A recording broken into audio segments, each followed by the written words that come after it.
اچھا اب آ جائیے تکبیرۃ الاحرام، جو اتنے عرصے سے آج چھٹی جو ہماری گفتگو ہو رہی ہے اس میں کہیں جا کے ہم نماز کی پہلی تکبیر تکبیرۃ الاحرام سے اپنی نماز کا آغاز کر رہے ہیں۔ دیکھیے اولین کلمہ ہے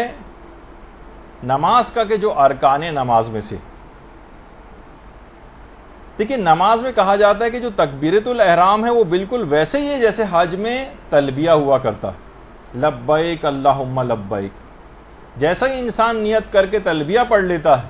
اس پر بہت ساری مباح اور حلال چیزیں بھی حرام ہو جاتی ہیں، بالکل تکبیرۃ الاحرام بھی ایسی ہی چیز ہے،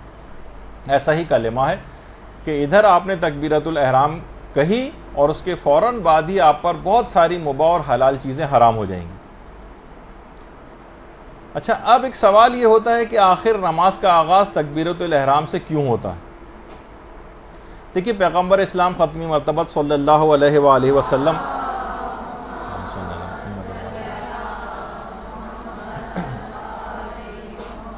فرماتے ہیں کہ ہر چیز کا ایک چہرہ ہے اور تمہارے دین کا چہرہ نماز ہے، لہٰذا تمہیں چاہیے کہ دین کا چہرہ نہ بگاڑو، اور ہر چیز کی ایک ناک ہے اور نماز کی ناک جو ہے وہ تکبیر ہے، نماز کی ناک تکبیر ہے، اللہ اکبر۔ باقاعدہ اصول کافی کی تیسری جلد کے اندر ہی روایت، یعنی نماز سے اگر ہم تکبیرات کو نکال دیں تو نماز کی ساری خوبصورتی ختم ہو کے رہ جائے۔ لیکن آج کیا ہے، یہ جو نعرہ تکبیر لگایا جاتا ہے اللہ اکبر، آج لوگوں کو قتل کیا جا رہا ہے نعرہ تکبیر کہہ کر، لوگوں کو ذبح کیا جا رہا ہے اسی نعرہ تکبیر کو کہہ کر۔ اور یہ آج کی بات نہیں ہے، یہ وہی پرانی بات ہے کہ جس کے متعلق شاعر نے صحیح کہا ہے کہ کیا تماشا بنا اسلام کی تقدیر کے ساتھ، قتل شبیر ہوئے نعرہ تکبیر کے ساتھ۔ تو وہی والی چیز آج بھی ہم کو نظر آ رہی ہے، لوٹ پھر کر وہی زمانہ پھر لوٹ کے آ گیا۔ یہی وجہ ہے کہ جو زیارت ناہیہ اس میں باقاعدہ یہ بات کہی گئی ہے کہ باقاعدہ امام حسین علیہ السلام کے لیے اللہم صلی علی محمد و علی محمد،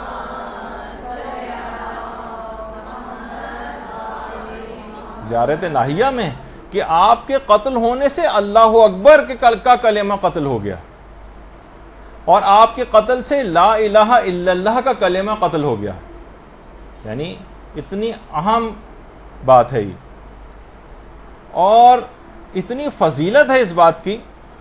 کہ روایات میں یہ بات آئی ہے کہ ایک تکبیرۃ الاحرام جو پیش امام کے ساتھ انجام دی جاتی 60,000 مستحب حج اور عمرے اور دنیا و مافیہ سے 70,000 درجہ بہتر، ایک تکبیرۃ الاحرام، ایک تکبیرۃ الاحرام 60,000 مستحب حج و عمرے سے اور دنیا و مافیہ سے 70,000 درجے زیادہ افضل ہے۔ اور یہ بات دماغ میں رہے کہ شریعت اسلام میں مبالغہ نام کی کوئی چیز نہیں، مبالغہ آرائی نہیں ہوتی کہ کوئی چیز بڑھا چڑھا کے جیسے ہم کسی کو پیش کرتے ہیں تاکہ اس کو رغبت ہو جائے، نہیں، جو کہا ہے شریعت نے کہ 60,000 حج و عمرے کا ثواب آپ کو دیا جائے گا وہ دیا جائے گا۔ باقاعدہ مستدرک الوسائل کی پہلی جلد میں اور بحار الانوار کے اندر بھی یہ روایت موجود ہے۔ کون سی روایت؟ کہ ایک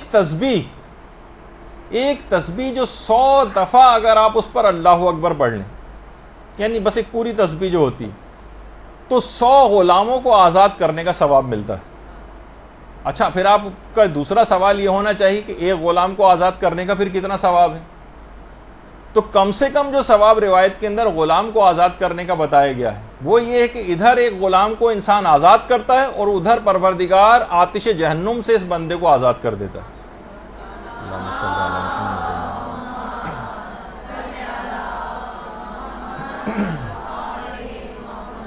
یعنی اگر آپ ایک تسبیح بھی روزانہ اللہ اکبر کی پڑھ لیتی ہیں تو روزانہ 100 مرتبہ آتش جہنم سے پروردگار آپ کو آزاد کرے گا، کم سے کم ثواب جو بتایا گیا ہے روایت کے اندر۔ اور یہ بھی پیغمبر اسلام کی حدیث ہے کہ التکبیرۃ الاولی مع الامام خیر من الدنیا وما فیہا، پیش امام کے ساتھ جو تکبیر اولا، جو پہلی تکبیر اللہ اکبر جو کہی جاتی ہے، وہ اگر کسی نے پیش امام کے ساتھ کہی تو یہ دنیا اور آخرت، بلکہ جو اس دنیا کے اندر جتنی چیزیں ہیں ان سب سے بہتر ہے۔ اب اس دنیا کے اندر کیا کچھ ہے، یہ انسان کیلکولیشن لگانے بیٹھے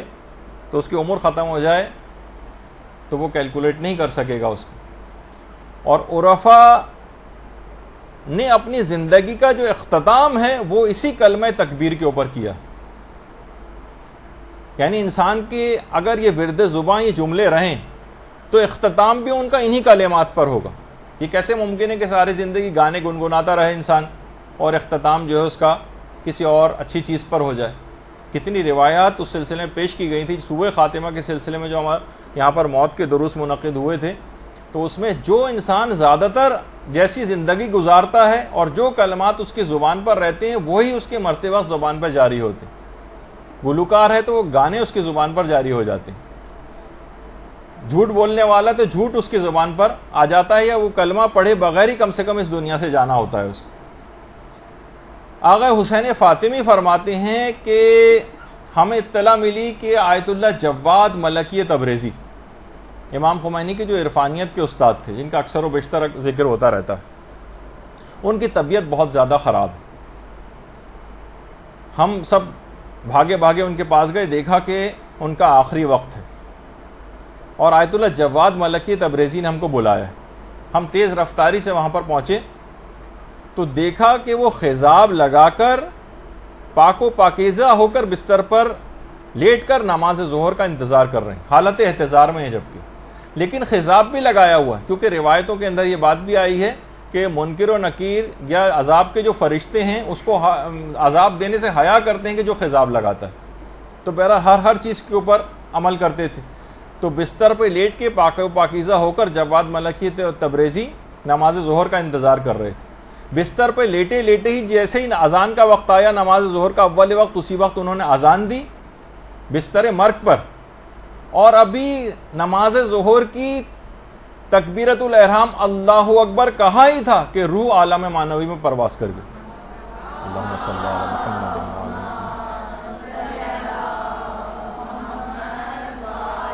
محمد۔ یعنی عرفا نے اپنی جانیں اس کلمے کے اوپر دی ہیں، جو تکبیرۃ الاحرام جو ہم اتنی آسانی کے ساتھ بس اللہ اکبر کہہ کر شروع کر جاتے ہیں، اس کا احساس نہیں کہ کتنا بڑا کلمہ ہے۔ باقاعدہ جو ان کا رسالہ ہے جواد ملکی تبریزی کا لقاء اللہ،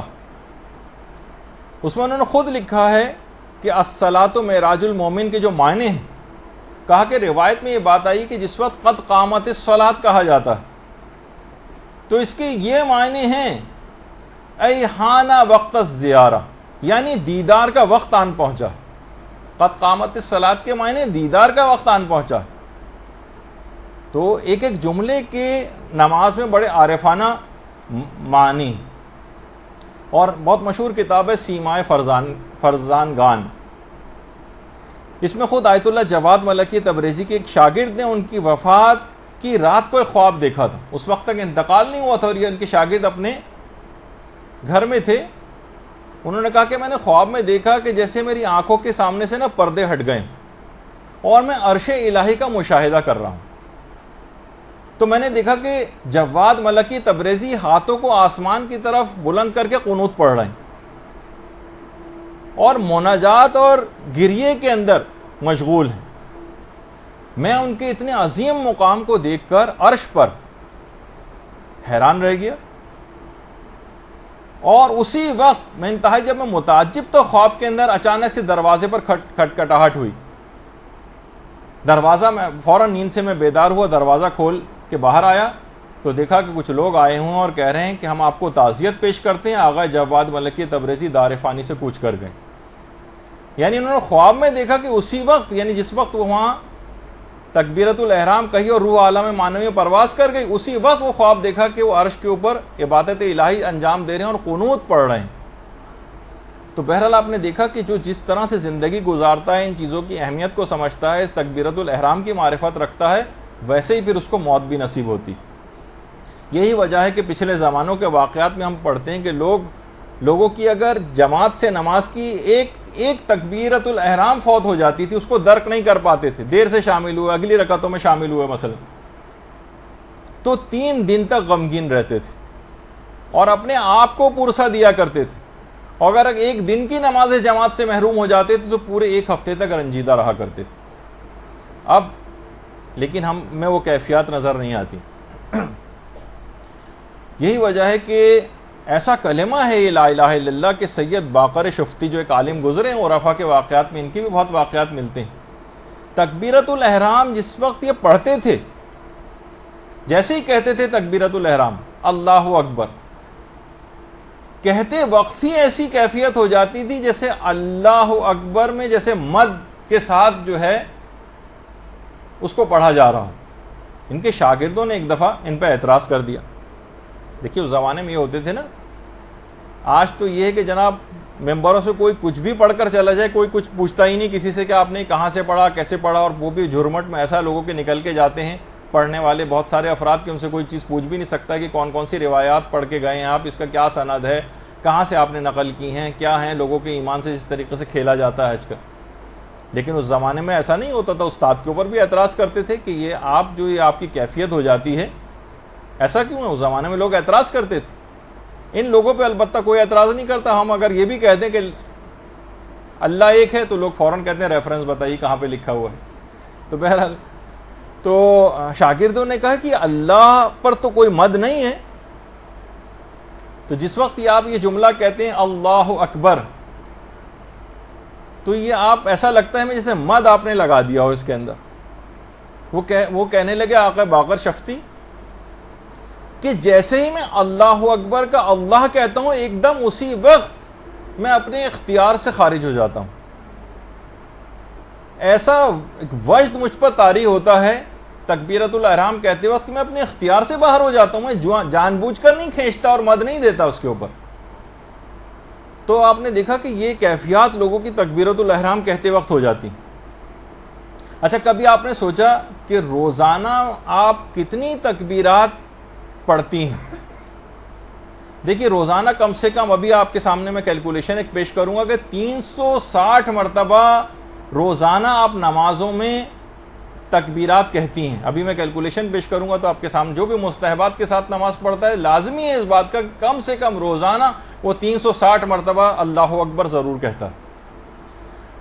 اور ابھی آپ نے سنا کہ 60,000 مستحب حج و عمروں کا ثواب ملتا، تو 360 کو جب آپ 60,000 سے دیں گی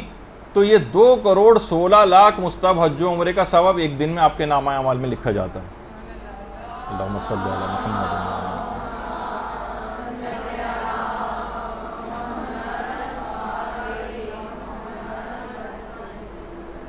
2,16,00,000 وہ کس طرح سے؟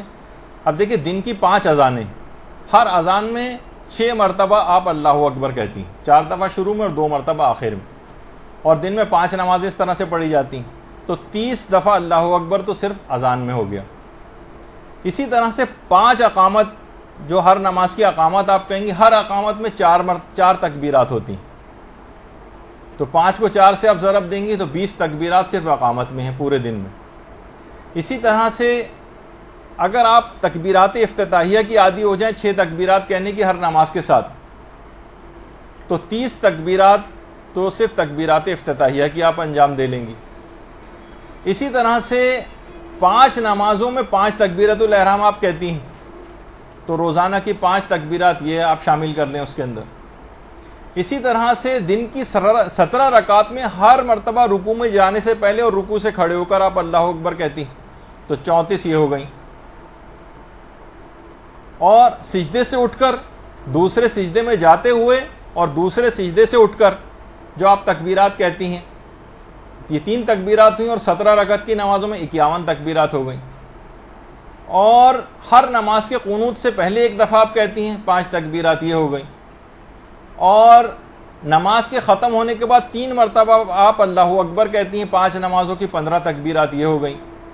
اور اسی طرح سے ہر نماز کے بعد تسبیح حضرت زہرا جو آپ 34 مرتبہ اللہ اکبر اس میں کہتی ہیں، تو 170 مرتبہ یہ تکبیرات ہو گئیں۔ تو ٹوٹل اگر کریں تو روزانہ کی کم سے کم تکبیرات جو آپ پڑھتی ہیں وہ 360 ہیں، اور 360 کو ابھی ہم نے 60,000 سے ضرب دیا تھا تو 2,16,00,000 مستحب حج و عمرہ کا ثواب۔ بعض اوقات لوگوں کو سمجھانے کے لیے ایسی کیلکولیشن بھی پیش کی جاتی ہیں. کچھ لوگ اعتراض بھی کرتے ہیں کہ آپ لوگوں کو اس طرح سے لالچی بنا رہے ہیں. تو ہم کسی دنیا کی چیز کا تو لالچی نہیں بنا رہے نا, آخرت کی چیز کا لالچی بنا رہے ہیں, تو اس میں کون سی پریشانی کی بات ہے. اچھا, اب مسئلہ یہ ہے کہ آپ یہ دیکھ لیں, یہ ثواب بتا کر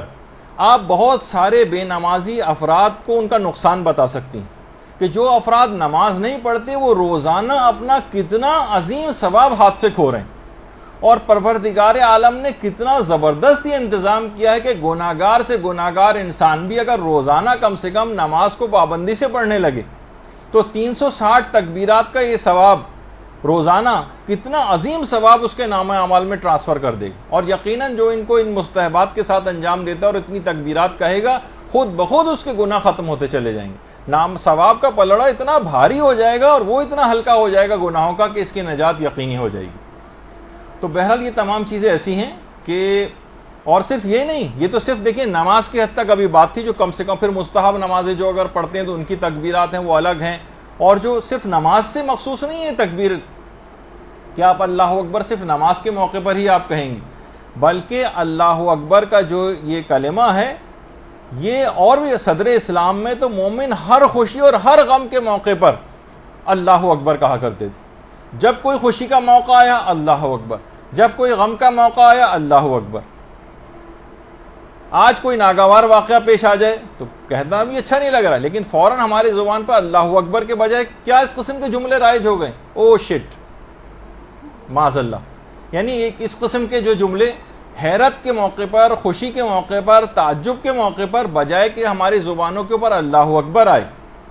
کوئی خوشی کا موقع اگر پیش آئے, کوئی ایسی اطلاع سنیں تو آپ کہتے ہیں واو امیزنگ, اس قسم کے جملے آتے ہیں. لیکن کیا ہے کہ یہ اسلامی اقدار سے کیونکہ ہٹ گئے تو ہماری زبانوں کے اوپر یہ کلمے جو آپ نے دیکھا کتنے زیادہ ثواب کے حامل یہ کلمات ہیں, لیکن یہ ہمارے زبانوں کے اوپر رائج نہیں. باقاعدہ تمام ایسے موقع اسلام یہ چاہتا ہے کہ آپ ہر موقع پر آپ کی زبانوں کے اوپر ذکر خدا رہے, خاص طور پر یہ کلمہ اللہ اکبر, تعجب کے موقع پر, خوشی کے موقع پر, غم کے موقع پر, کوئی بھی اس طرح کی پریشانی اس موقع پر. اور خاص طور پر جب انسان کوئی متعجب ہوتا ہے کسی بات پر, اس وقت بھی احادیث میں آیا کہ وہ اللہ اکبر کہیں.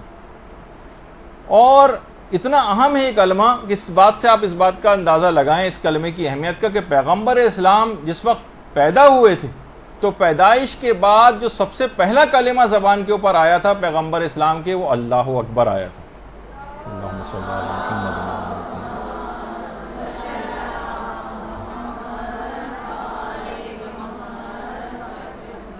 سارے ایسے مواقع اگر آپ اٹھا کر دیکھیں جس موقع پر اس کلمے کو کہا گیا ہے احادیث مبارکہ,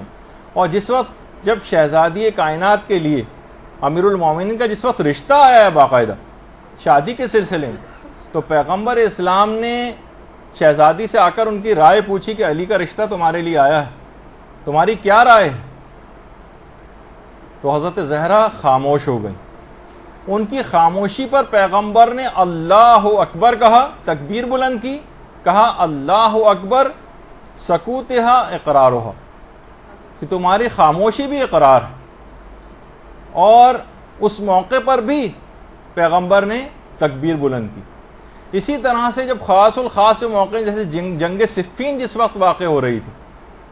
اور امیر المومنین جب بھی کسی دشمن کو واصل جہنم کرتے تھے تو اس وقت ایک نعرہ تکبیر اللہ اکبر بلند کرتے تھے. لوگ مولا کی تکبیرات سے یقین حاصل کرتے تھے اور اس عدد کا تعین کرتے تھے کہ مولا نے کتنے دشمنوں کو واصل جہنم کے, جتنی تکبیرات کہیں اس سے کیلکولیشن کرتے تھے. ہر دشمن خدا کو قتل کرنے کے بعد ایک نعرہ تکبیر بلند کرتے تھے. کیا چیز ہے؟ نشاندہی کر رہی ہیں کہ ہر اہم موقع پر آپ کو اٹھتے بیٹھتے ان کلمات کی تکرار کرنی. اسی طرح سے جس وقت مراسم حج انجام پاتے ہیں اور مینا میں شیطانوں کو جب کنکر مارنے کے لیے جاتے ہیں تو مستحبات میں سے کہ ہر کنکر مارتے وقت مستحب ہے کہ اس وقت ایک تکبیر کہی جائے, اللہ اکبر, اور شیطان کو ایک کنکر مارا جائے. مستحبات میں سے ہے باقاعدہ. اور اسی طرح سے جب فتح مکہ کے وقت مسلمان مکے میں داخل ہوئے تو پیغمبر اسلام مسجد الحرام میں آئے اور حجر اسود کی طرف اشارہ اشارے سے اس کو بوسہ دیا جسے استلام کہا جاتا ہے، اور اس وقت پیغمبر نے بآواز بلند تکبیر کہی اللہ اکبر، تو پیغمبر کی اس تکبیر کو سننے کے بعد تمام مسلمانوں نے بھی فتح مکہ کے بعد ایک نعرہ تکبیر بلند کیا۔ تو وہ اہم موقع تھا، تو وہاں پر بھی اسی طرح سے جب جنگ احد واقع ہو رہی تھی، یہ احد کا میدان ہے کہ جہاں پر جنگ احد ہوئی، اور امیر المومنین جب بڑھ کر کفار کے اوپر وار کر رہے تھے، تو اس وقت پیغمبر اسلام اور تمام اصحاب امیر المومنین کو جب بڑھ کر کفار پر وار کرتے دیکھ رہے تھے، تو اس وقت نعرہ تکبیر خوب بلند کرتے جا رہے تھے اس موقع پر بھی۔ اور اسی طرح سے جس وقت جنگ بدر واقع ہو رہی تھی، تو پیغمبر خدا کو ایک دشمن کے قتل کے پیغمبر بہت خواہاں تھے جس کا نام نوفل تھا۔ پیغمبر چاہتے تھے کہ کسی طرح سے اس کو قتل کر دیا جائے۔ جب امیر المومنین علی ابن ابی طالب علیہ الصلوۃ والسلام نے اللہم صلی علی محمد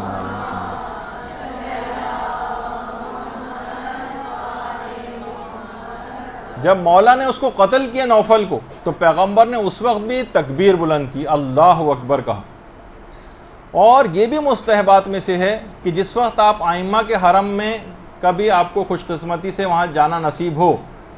اور جس وقت دور سے ہی زرہی کے اوپر آپ کی یا قبر امام کے اوپر جب بھی نگاہ پڑے، تو اس وقت مستحب ہے کہ ایک تکبیر کہی جائے لیکن آہستہ آواز میں کہی جائے۔ دیکھیے خاص طور ورنہ عام طور پر نعرہ تکبیر بلند آواز سے لگایا جاتا ہے، لیکن ائمہ کے قبور کے پاس اس بات کا احترام کا خیال رہے کہ وہاں پر نعرہ تکبیر کو بھی یا اللہ اکبر کو بھی بلند آواز سے نہیں کہا جائے، یہ ان کے احترام کے منافی، وہاں شور مچانا۔ وہاں آپ دیکھتے ہیں خواتین خاص طور پر، خیر پاکستانی خواتین یا ادھر کی تو نہیں، عرب یا ایرانی خواتین کو بہت دیکھتے ہیں کہ وہاں پر بہت زیادہ شور مچایا جا رہا ہوتا ہے۔ خود سوچیں کہ ہمارا تو عقیدہ یہی ہے نا کہ امام اپنی قبروں میں بھی جو ہے وہ زندہ ہوتے ہیں اور وہ ہماری بات سنتے ہیں اور جو ہمارے کلام کو سنتے ہیں اور ہمارے احوال سے واقف ہوتے ہیں۔ وہ امام سامنے موجود ہے اور وہاں چیخوں پکار کر رہے ہیں، یہ امام کے احترام کے منافی۔ حتیٰ کہ احترام کے منافی یہ بھی ہے، جیسے کہ ہم اکثر منقبت خوانوں کو بھی دیکھتے ہیں کہ جب مخصوصیاں وغیرہ نہیں ہوتی اور ان کو وہاں پہ جگہ مل جاتی ہے تو بآواز بلند کھڑے ہو کے وہاں منقبت پڑھتے ہیں بہت بلند آواز میں۔ یہ ائمہ کے احترام کے منافی، یعنی وہاں آہستہ آواز میں، حتیٰ کہ اللہ اکبر بھی جو آداب میں سے کہ آہستہ آواز میں جب امام کی قبر کے اوپر نگاہ پڑے تو آہستہ آواز میں اللہ اکبر کہا جائے۔ تو یہ بہت ساری چیزیں کہ جن کا عام طور پر اس کا خیال رکھنا ہوتا ہے۔ اسی طرح سے جس وقت جنگ خیبر واقع ہو رہی تھی اور مسلمانوں نے تقریباً خیبر کا قلعہ جو ہے وہ فتح کر لیا تھا، اور مسلمان اس قلعہ خیبر جو آپ کے سامنے اس کے باہر کھڑے ہوئے تھے، تو روایات میں ہے کہ تمام مسلمانوں نے اس وقت اتنی زور سے نعرہ تکبیر بلند کیا تھا کہ یہودیوں کے دل ہل کے رہ گئے تھے، دہل گئے تھے یہودی سارے۔ تو ایسے اہم موقعوں پر تکبیر جو ہے وہ کہی جائے۔ اور باقاعدہ پیغمبر اسلام نے جو امیر المومنین کو وصیتیں کی تھی اس میں بھی یہ بات تھی کہ اے علی جب بھی تمہاری نئے چاند کے اوپر نگاہ پڑے اس وقت بھی اللہ اکبر کہو، جب نئے چاند کے اوپر نگاہ پڑے، یا جس وقت تم آئینہ دیکھو اس وقت اللہ اکبر کہو۔ البتہ ہے کہ اگر ہم تو ایسے ہیں کہ ہمارا آئینہ دیکھیں تو ہمیں اپنی خباثتیں اس کے اندر نظر آئیں گی، اس وقت اللہ اکبر کی وجہ استغفر اللہ زیادہ مناسب لگتا ہے کہنا، لیکن بہرحال یہ کہ آئینہ جب بھی انسان دیکھے اس وقت اللہ اکبر کہے، یا کوئی مشکل پیش آ جائے اس وقت بھی اللہ اکبر کہے۔ گھر میں کوئی بیمار ہو جاتا ہے، شدید حالت خراب ہو جاتی ہے، کسی کے کوئی ایکسیڈنٹ ہو جاتا ہے معاذ خدا نہ خواستہ، اور اسی حوالے سے مولانا شہنشاہ حسین نقوی صاحب قبلہ کتنی ان کی خدمات ہیں ہمارے پاکستان کے لیے، شیعان حیدر کرار کے لیے، تو ایک ان کی بیماری کے حوالے سے اور جو حادثہ ان کے ساتھ پیش آیا ہے،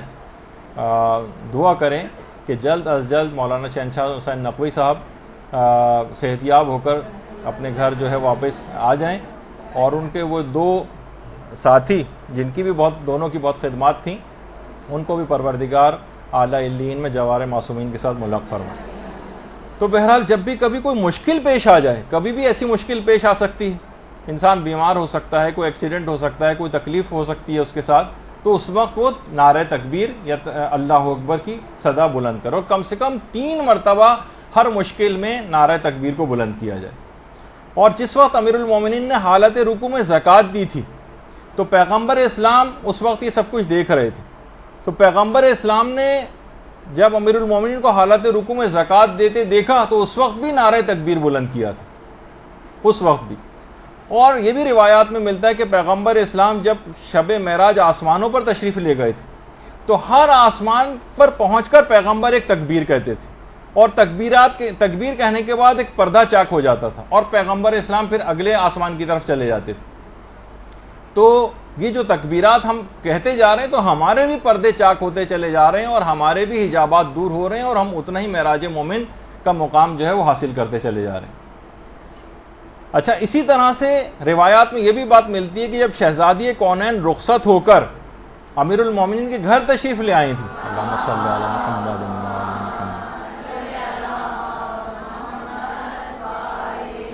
اس وقت 70,000 فرشتے تکبیرات کہتے ہوئے اللہ اکبر یہ کہتے ہوئے زمین پر وارد ہوئے تھے۔ یعنی اس وقت بھی، اس اہم موقع پر بھی جو کلمہ فرشتوں کی زبان پر تھا وہ تکبیر تھی۔ اور امیر المومنین کی ایک سیرت اور تھی کہ جب امیر المومنین قضاوت کیا کرتے تھے اور فیصلے دیا کرتے تھے تو اس وقت جب بھی کسی مجرم کا جرم ثابت ہو جاتا تھا تو جرم کے ثابت ہوتے ہی ایک نعرہ تکبیر بلند کرتے تھے۔ تو دیکھیے، جس طریقے سے بھی بات ہو رہی تھی کہ تلبیہ، ہم تلبیہ جب کہتے ہیں حاجی یا جو بھی عمرہ کرنے والا حالت جو احرام میں ہوتا ہے اس کے لیے مستحب ہے کہ جب بھی اس کی حالت تبدیل ہو وہ تلبیہ کہے۔ مثلا اٹھتے وقت تلبیہ کہے، بیٹھتے وقت تلبیہ کہے، اس کی بس چلے تو تلبیہ کہے، بس رکے تو تلبیہ کہے، بس چڑھائی پر چڑھے تو تلبیہ کہے، بس اترائی کی طرف جائے تو تلبیہ کہے، جب بھی حالت میں تبدیلی ہو۔ تکبیرۃ الاحرام کو کہا جاتا ہے کہ یہ بھی ایسے ہی ہے جیسے حج اور عمرے میں تلبیہ ہوا کرتا ہے۔ نماز میں جتنی بھی اس طرح کی چیزیں ہوتی ہیں جس میں حالت میں تبدیلی ہوتی، رکوع میں جانے سے پہلے، قنوت میں جانے سے پہلے، رکوع سے کھڑے ہونے کے بعد، اور اس کے بعد سجدے سے اٹھنے کے بعد، سجدے میں جاتے وقت، دوسرے سجدے سے اٹھتے وقت، اس طرح سے یعنی جب بھی حالت کی تبدیلی ہے تو بہت زیادہ مماثلت ہے تکبیرۃ الاحرام میں اور خود اس تلبیہ میں۔ تو اور آپ خود دیکھیں کہ صبح کی نماز کے لیے اٹھنے کے بعد نماز فجر کا جو سب سے پہلا کلمہ ہوتا ہے جس کے بعد آپ نماز شروع کر دیتی ہیں وہ تکبیرۃ الاحرام ہی، یعنی اللہ اکبر ہے۔ اگر آپ اذان دیں گے اس سے پہلے تب بھی آپ کو اللہ اکبر کہنا پڑے گا، اور اٹھنے کے بعد جو سب سے پہلا کلمہ آپ کی زبان پر آتا ہے وہ بھی یہی تکبیر ہی۔ اور جس طریقے سے جب بچہ دنیا میں جب اس وقت پیدا ہوتا ہے کوئی بھی بچہ، تو اس وقت بھی اس کے کان میں اذان و اقامت دے کر جو پہلا کلمہ جاتا ہے وہ بھی یہ تکبیر ہی ہوتی، اللہ اکبر۔ اور بچے کے کان میں جب اذان دی جاتی ہے تو اللہ اکبر۔ اور جب کوئی شخص مر جاتا ہے تو اس کے جنازے میں بھی جو پہلا جملہ تکبیر سے شروع ہوتا ہے، یعنی دنیا میں آتے وقت بھی تکبیر سنتے ہوئے دنیا میں آیا، اور قبر میں تکبیر کی آواز سنتے سنتے قبر کے اندر پہنچ گیا، یعنی آغاز اور انجام دونوں اسی کلمہ تکبیر کے ساتھ۔ دیکھیے، جنازے کی جو تکبیرات ہیں خاص طور پر ان کا حکم حضرت آدم علیہ السلام کی نماز جنازہ کے ساتھ شروع ہوا۔ ہمارے چھٹے امام جعفر صادق علیہ السلام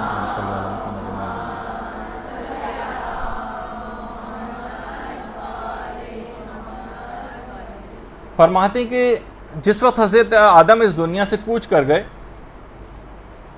تو خدا نے ان کے فرزند کو حکم دیا کہ آدم کو دفن کرو، اور دفن کرنے سے پہلے ان کی نماز جنازہ پڑھو۔ آپ کے بیٹے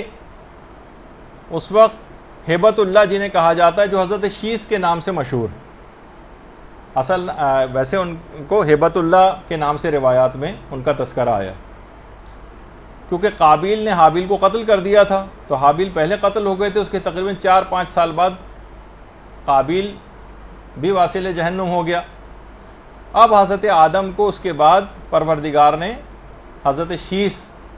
جو ان کے بعد حضرت آدم کے بعد نبی بھی ہوئے، تو حضرت شیس کو حکم ہوا کہ آپ کو حضرت آدم کی نماز نماز جنازہ پڑھانی ہے، جبریل نے آ کر کہا آپ آگے بڑھیں اور نماز پڑھائیں. لیکن شیس نے اس سے پہلے کہا کہ اے جبریل آپ آگے بڑھیں اور نماز پڑھائیں. جبریل نے کہا کہ ہم نے خدا کے حکم سے آپ کے والد گرامی کے سامنے سجدہ کیا، اور اب ہماری شان یہ نہیں ہے کہ اس انتہائی عظیم اور نیک انسان کے بیٹے کی موجودگی میں ہم نماز جنازہ پڑھنے میں سبقت کریں. آپ ہی آگے بڑھیے اور نماز جنازہ پڑھائیے، اور 5 تکبیرات کہہ کر نماز جنازہ پڑھائیے. جو 5 تکبیرات کا حکم ہے حضرت آدم کے زمانے سے. ہبت اللہ نے اسی طرح سے نماز جنازہ پڑھی، اور اس دن سے تمام انبیاء کی شریعتوں میں یہ نماز جنازہ پڑھنا اس انداز سے 5 تکبیرات کے ساتھ واجب قرار پائی. اچھا، اب بہت اہم ترین انہی 5 تکبیرات یعنی اللہ اکبر. اچھا، ایک بات یاد رہے البتہ اس سلسلے میں ایک بات اور بتا دی جائے کہ حضرت آدم کے جسم مبارک کو امانتاً رکھا گیا تھا کوہ ابو قبیس میں. کوہ ابو قبیس مسجد الحرام کے بالکل سامنے جو پہاڑ ہے جہاں پہ بادشاہ کا محل بھی بنا ہوا ہے، اس کا ایک سلسلہ ہے. اس میں ٹنل بھی نیچے ہے، اوپر بھی، اور اس سے آگے چل کر بادشاہ کا ایک محل آ جاتا ہے. یہ پورا کوہ ابو قبیس ہے. یہاں پر امانتاً رکھا گیا تھا. پھر حضرت نوح، جب طوفان نوح آیا، حضرت نوح یہاں سے گزرے تو انہوں نے حضرت آدم کے جسم اطہر کو اٹھا کر اپنی کشتی میں رکھ لیا. اور اس کے بعد پھر طوفان نوح جب تھم گیا اور خشکی آ گئی زمین پر،